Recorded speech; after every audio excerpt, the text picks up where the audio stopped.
Hello friend, कैसे हैं आप लोग? कमेंट बॉक्स में अपने भाई को ज़रूर बताइएगा। दोस्त, मैं एक लड़की की सैड लव स्टोरी आप लोग को बताने जा रहा हूं और सुनिएगा और बताइएगा कि स्टोरी कैसी लगी। चलिए स्टार्ट करते हैं। बहुत से कहानियां और सुनी और देखी होंगी, पर ना जाने क्यों अक्सर हर किसी को अपनी ही दास्तां खास लगती है। चाहे वो अधूरी हो या पूरी, उस कहानी का उससे बेहतरीन अंजाम मिल गया हो।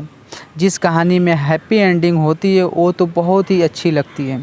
जिसको अपना प्यार नहीं मिलता, वो किस्मत का लिखा हो या खुदा की कोई साजिश, उस कहानी की शुरुआत बहुत ही अनोखी होती है।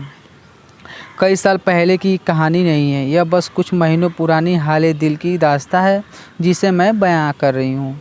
रोज़ की तरह बस स्टैंड पर अपनी बस का इंतज़ार कर रही थी और रोज़ाना की तरह ही न जाने कितने चेहरों को अपने सामने से गुजरता देख रही थी।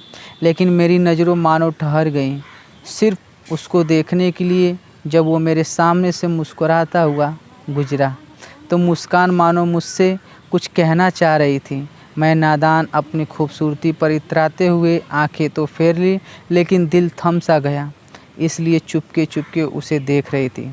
शायद उसकी और मेरी नज़रों आपस में बातें करने लगी थी, तभी तो उसको देखकर मेरे ओठों पर मुस्कान अपने आप आने लगी। फिर उसने कुछ कहा और हैरान निगाहों से समझने की कोशिश करने लगी। वो हंसता हुआ मेरी तरफ बढ़ने लगा। उसे यह करता हुआ देख मैं शर्माते हुए अपनी आंखें को झुका लिया। उसने मेरी करीब आकर कहा, तुम नैना हो? मैं चौंक उठी और तुरंत पूछा, तुम कौन हो? कैसे जानते हो मेरा नाम? वो 2 मिनट तक ताकता रहा और फिर बोला, मैं वही सैड लव स्टोरी वाला पागल हूँ। याद आया मेरी मोहतरमा।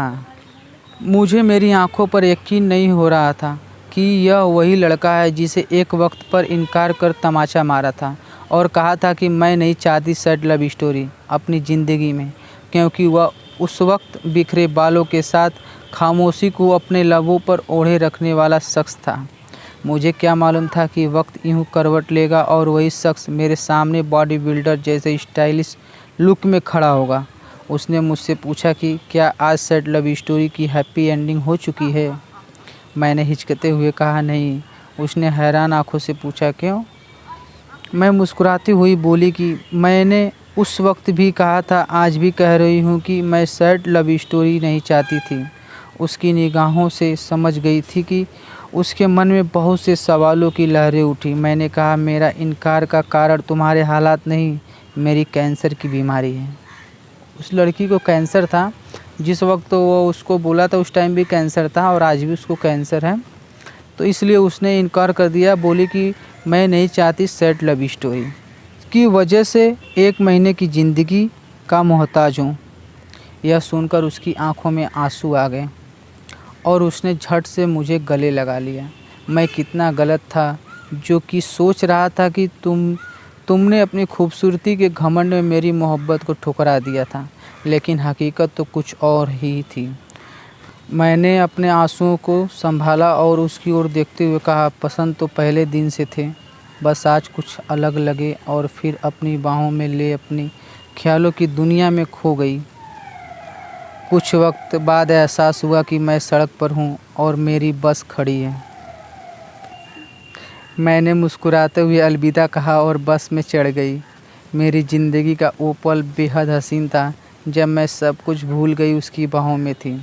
आज अपनी मरण सैया पर सोई उसको याद करते हुए जब मैंने उसे सैड लव स्टोरी का बहाना दिया और सच जानकर उसने अपने बाहों में मुझे भरा, बस अफसोस कर रही हूँ कि दोबारा चाह कर भी उससे मिल न सकी, क्योंकि मैं चाहती थी उसकी ज़िंदगी में कोई सैड लव स्टोरी ना हो। भाई, ऐसी बहुत सारी लड़कियां हैं जो सोचती हैं कि सैड लव स्टोरी किसी की भी ना हो, लड़का हो या लड़की। दोस्त, ये कहानी सुनकर आपको कैसा लगा कमेंट बॉक्स में अपने भाई को ज़रूर बताइएगा और दुआ कीजिएगा कि ऐसी लड़कियों को कैंसर की बीमारी का कोई बीमारी ना हो। दोस्तों, ऐसी वीडियो देखने के लिए अपने भाई के चैनल को सब्सक्राइब करिए, लाइक और शेयर ज़रूर करिएगा।